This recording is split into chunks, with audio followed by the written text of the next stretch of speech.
Vamos a meternos en una historia increíble. Tenemos a un presidente, Harry Truman, acorralado por una decisión imposible. Y a un general, Douglas MacArthur, una auténtica leyenda, un héroe nacional que se sentía por encima del presidente. En medio de todo, la guerra de Corea, un conflicto que podía escalar a una tercera guerra mundial. Y su enfrentamiento, su choque, no fue una simple pelea de egos, fue un pulso que iba a cambiar las reglas de la guerra para siempre. Y de repente, el 11 de abril de 1951, estalla la bomba. Y no una bomba cualquiera. El presidente Truman acababa de fulminar al general Douglas MacArthur.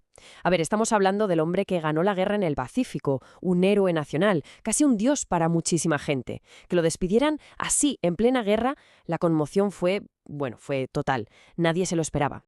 Entonces, para entender cómo se llegó a este punto, a esta decisión tan brutal, hay que poner cara a los protagonistas, porque esto es un choque de titanes, justo en el ojo del huracán. En una esquina tenemos a Harry Truman, el presidente, el tipo que tiene que pensar en el tablero de ajedrez mundial, en el equilibrio súper precario de la Guerra Fría. Y en la otra, nada menos que Douglas MacArthur, el general legendario, el héroe de guerra, el que está en el barro, en el campo de batalla, y solo tiene una cosa en la cabeza: ganar. Ganar en Corea, cueste lo que cueste. Claro, era inevitable. El despacho oval y el frente de batalla iban a chocar. Y vaya si chocaron. Y aquí está la gran pregunta, ¿verdad? ¿Por qué un presidente se atreve a despedir a su general más famoso? Y además, en medio de una guerra. Ojo, que no fue un calentón, no. Fue el resultado final de un choque de ideas, de un desacuerdo profundísimo sobre qué significaba la guerra ahora que existía la bomba atómica. Para encontrar las respuestas hay que viajar al lugar donde empezó todo, al campo de batalla, a la guerra de Corea. Una guerra que, por cierto, muchos llaman la guerra olvidada, aunque de olvidada, como veremos, tuvo muy poco.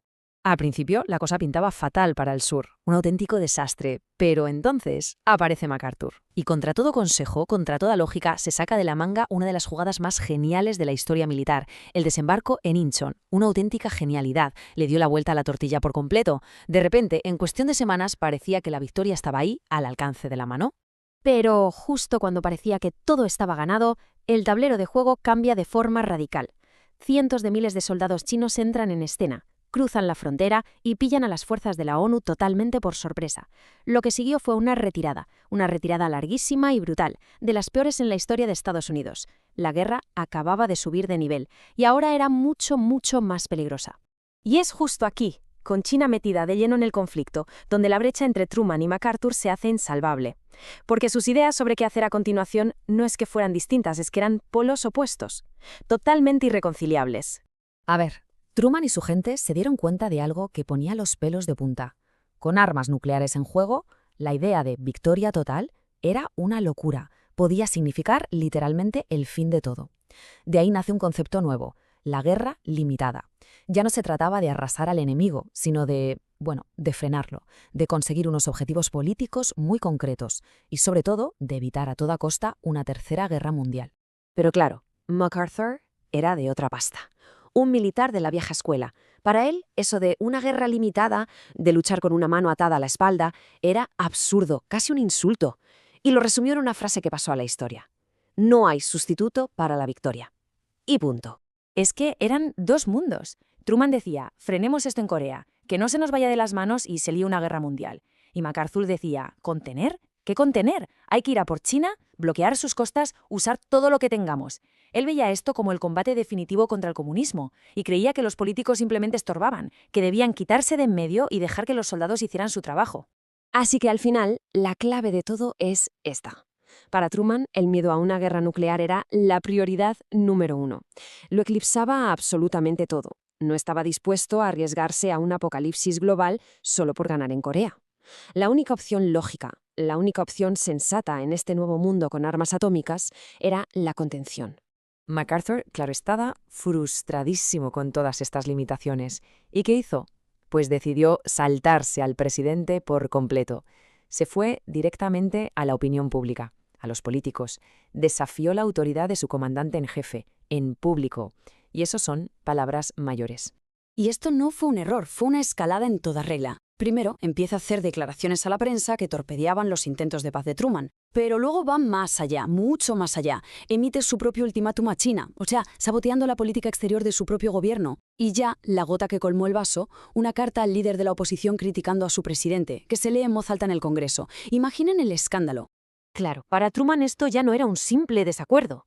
Esto era un ataque directo al corazón de la democracia, el principio de que los militares están bajo el control del gobierno civil. Habló con sus generales de más alto rango y todos estuvieron de acuerdo. Lo de MacArthur era una insubordinación gravísima. La decisión, pues, estaba tomada. Era inevitable. MacArthur tenía que irse. El despido, como era de esperar, desató una tormenta política monumental en Estados Unidos.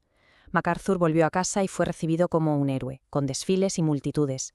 Pero el gran debate acababa de empezar. ¿Quién tenía razón? ¿El soldado en el campo de batalla o el político en el despacho Oval? Y ojo a esto que es muy revelador. Durante las investigaciones en el Senado, el pez gordo de los militares, el general Omar Bradley, el jefe del Estado Mayor Conjunto, dijo algo que fue, demoledor. Calificó la estrategia de MacArthur como la guerra equivocada, en el lugar equivocado, en el momento equivocado y con el enemigo equivocado. Más claro, agua. Los propios militares de carrera estaban con el presidente. Y no fue solo él.